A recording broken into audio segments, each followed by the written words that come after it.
या घटनेतनं समाजामध्ये मोठा रोष आहे। सगळ्यांनाच या घटनेमुळे त्या मुलीच्या बद्दल त्यांच्या परिवाराबद्दल प्रचंड हळहळ वाटते। आरोपीला अटक तर केलीच आहे, पण मी आश्वस्त करू इच्छितो की फास्ट ट्रॅक कोर्टामध्ये हा संपूर्ण हे प्रकरण आम्ही नेऊ।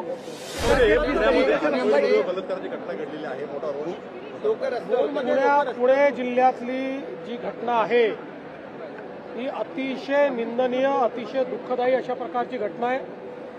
3-3.5 वर्षाच्या चिमुकलीवर 65 वर्षाच्या नराधमानं त्या ठिकाणी अत्याचार केला आहे आणि तिचा खून देखील केलेला आहे। आरोपीला अटक झालेली आहे। आरोपीचे अशा प्रकारचे जुने संदर्भ देखील त्या ठिकाणी दिसत आहेत। एकूणच या घटनेतनं समाजामध्ये मोठा रोष आहे।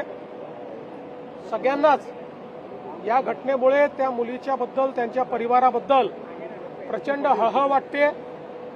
आरोपीला अटक तर केलीच आहे, पण मी आश्वस्त करू इच्छितो की फास्ट ट्रॅक कोर्टामध्ये हा संपूर्ण हे प्रकरण आम्ही नेऊ। स्पेशल त्या ठिकाणी फास्ट ट्रॅक कोर्ट तयार करायला आम्ही हायकोर्टाला विनंती करू। स्पेशल पब्लिक प्रॉसिक्युटर देऊन कमीत कमी वेळात या नराधमाला मृत्यूदंडाची शिक्षा झाली पाहिजे अशी मागणी कोर्टापुढे आम्ही करणार आहोत।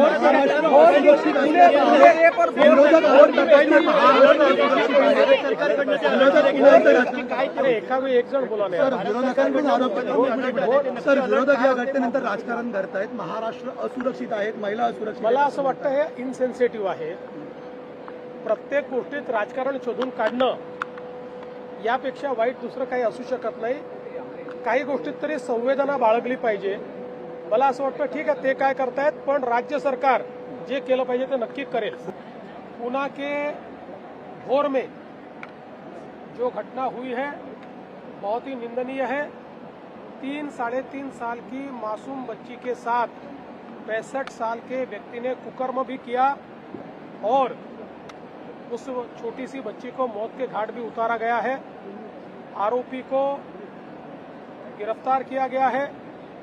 उसके खिलाफ फास्ट ट्रैक कोर्ट में मुकदमा चलाया जाएगा और हम मांग करेंगे कि इस प्रकार के आरोपी को मृत्युदंड की सजा।